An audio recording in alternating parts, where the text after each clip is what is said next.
ደሳለኝ አለሙ እባላለሁ። በኢትዮጵያ ንግድ ባንክ የሪቴል ባንኪንግ ዲቪዥን ምክትል ፕሬዚዳንት ነኝ። ስለዚህ ብድሮቹ ሁለት አይነት ናቸው። በኮንሱመር ብድር ስር ያሉት የቤት ብድርና የመኪና መግዣ ብድር ነው። የቤቱ ሲባል ዘርዘር ያለ ነው። መስሪያ ሊሆን ይችላል፣ ማደሻ ሊሆን ይችላል።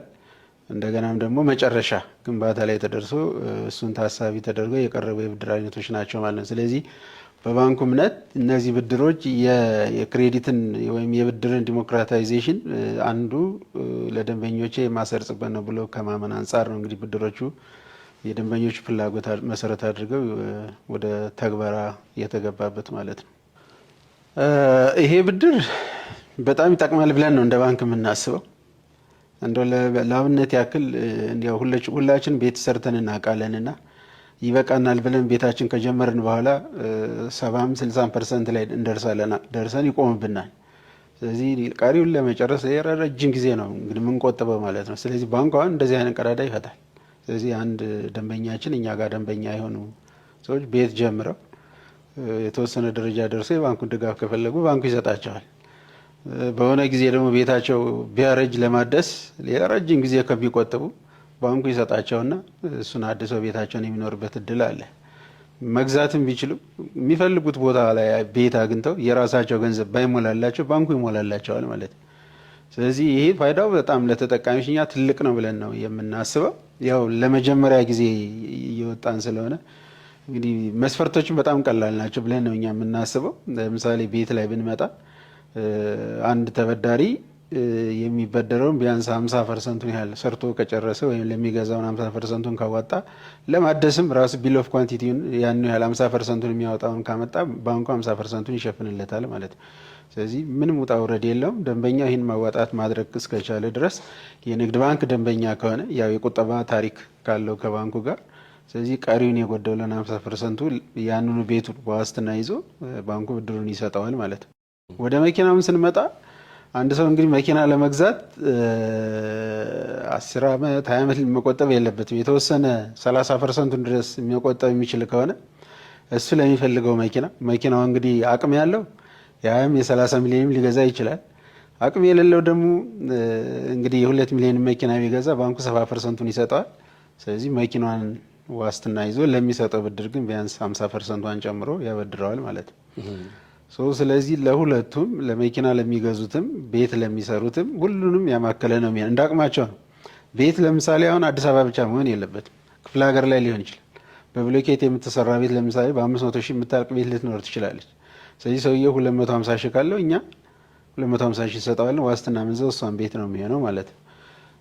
ለማደስም ቢሆን 100 ሺህም 200 ሺህም የሚፈጅ እድሳት ከሆነ እኛ ግማሹን እንሰጠዋለን፣ እሱም ግማሹን ያድሳል ማለት ነው። ስለዚህ ደንበኞቻችን አሁን ኤቭሪዌር ነው ብቻ አሁን ብራንቾቻችን ባሉበት ከተማ ያለ በክረምትም በበጋም ቤቶች የገጠር ቤት እንዳይሆን ነው እንግዲህ የገጠር ቤት እስካልሆነ ድረስ በከተማ ክልል ውስጥ ነው ብራንቾቻችን ባሉበት ቦታ ላይ ለዛ ከተማ የሚመጥን ቤት እንግዲህ ከትንሹ 500 ሺህ ወይም 600 ሺህ ጀምሮ እስከ ትልቁ 30 ሚሊዮን ድረስ ማበደር ይችላል ባንኩ። ስለዚህ ሁሉንም ያካተተ ከዝቅተኛው ቤተሰሪ ወይም ቤት አዳሽ እስከ ከፍተኛው እንግዲህ 30 ሚሊዮን እኛ ሰጠነው ማለት የ60 ሚሊዮን ብር በጋራ ሰራን እንደማለት ነው። ስለዚህ ፋይዳው እኛ በጣም ለደንበኞቻችን ትልቅ ፎይታ ይሰጣል ብለን አስበን ነው እንግዲህ እነዚህ ሁለት አማራጮች ያመጣናቸው። እንግዲህ እንደ አጋጣሚ እኛም በተባረረ እኔም ራሴ አይቼዋለሁ፣ ግን ሳይገባቸው ነው እዛ ትንታኔ የሰጡት ወይም እንግዲህ የባንኩን ባለሙያ አልጠየቁም። በራሳቸው ካልኩሌት አድርገው የሄዱበት ነው። ስለዚህ አሁን ቤት ላይ ብንመጣ አሁን እኛ የምንሰጠው 50%ን ነው ብለና ፋይናንስ የምናደርገው ቤቱን እኩል ነው የምናዋጣው። ተበዳሪው 50 ያዋጣል፣ እኛ 50 እናዋጣለን። ስለዚህ ዋስትና ምን ይዘው ያን በጋራ የምንሰራውን ቤት ነው። ስለዚህ ያ ቤቱ ግን ኦልሬዲ ስለተያዘ ያው 100 ብር ቢሆን ብድሩ 50 ስለሆነ 100 ለ50 ስታካፍለው 200% ይሆናል አይደል? 200% ምናምን ብለው ጨማምረው ነው እነሱ እንትን ያሉት። እንደገና ደግሞ ተበዳሪዎቹን እዛ ላይ እነሱ የገለጹት ምንድነው ትልልቅ ተበዳሪ አድርገው በትልቁ ነው ያሰሉት። አሁን የቅድም እንዳልኩ ግን እኛ ግን ከ500 ከ200 ብር ጀምረን ለደንበኞቻችን የምንሰጥበት እድል አለ። ማደሻ፣ መስሪያ፣ መግዣ ስለሆነ ብዙ ነው እዛ ውስጥ ያለው ዘርዘር ያለ ነገር እና ሳይገባቸው ስለሆነ ነው። ስለዚህ እኛ 50 እናበድራለን፣ ደንበኞቻችን 50 ስለሆነ ኮላተራል ቤት ላይ ምንም የሚጠየቁት ያው ቤት ነው የሚያዘው ማለት ነው። ደንበኞቻችን ምንድነው እኛ አሁን እዚህ ጋር የምናስበው ያለባቸውን የገንዘብ እጥረት መፍታታችን ነው እንጂ ዋስትናው አይደለም። ዋስትና ዋንስ ከተመዘገበ ዳቸውን ካልከፈለ በስተቀር እንትን ቤት ላይ ይሄ ነው ያለው። ወደ መኪናው ላይ ስንመጣ እኛ 70% ነው የምናበድራቸው፣ እነሱ 30% ያዋጣሉ። ስለዚህ የምንይዘው መኪናውን ነው። መኪና በባህሪው አውቶሎ ዲፈርሼት ስለሚያደርግ ባንኩ ደግሞ የሚከፍለውን ብድር ቶሎ ማስመለስ እንዲችል ዲፎልት እንዳይኖር የምንሰጠው ብድር ላይ ቢያንስ ተጨማሪ ዋስትና ቤት እንጠይቃለን። መኪና ላይ ተጨማሪ ዋስትና ቢያንስ ከምንሰጠው ብድር ላይ 50% ሊሸፍን የሚችል ማለት ነው። ይህም ግን ወደ እንትን ስናሰላው እንደ ቤቱ መግዣ ስናሰላው ከ200% አይበልጥም። ስለዚህ አሁን መኪና ላይም የተባለው ነገር ምንም አይደለም። መኪናውን ሲደመር ይሄ ሌላ ብድሮቻችን ላይም የምናደርገው ነው።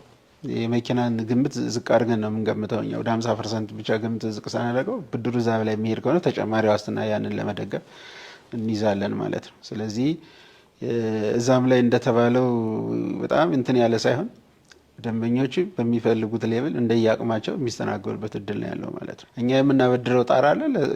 ለመኪና እስከ 10 ሚሊዮን ነው፣ ለቤት እስከ 30 ሚሊዮን ብቻ ስለሆነ ቀሪውን ራሱ ሸፍኖ እኛ ልንሞላለት እንችላለን ማለት ነው እና ቀጥታ ብራንቾቻችን ጋር እየሄዱ ከዛሬ ጀምሮ ብድራቸውን መጠየቅ ይችላሉ።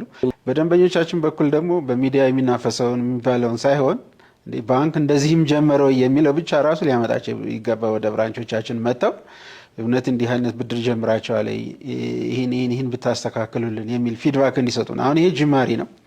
ስለዚህ አሁን እኛ በዚህ ክራይቴሪያ ብዙ ተበዳሪ ይኖራል ብለን ነው የምናስበው። የመጀመሪያ አሰስመንት ዳታችንም የሚያሳየው እሱን ስለሆነ ማለት ነው።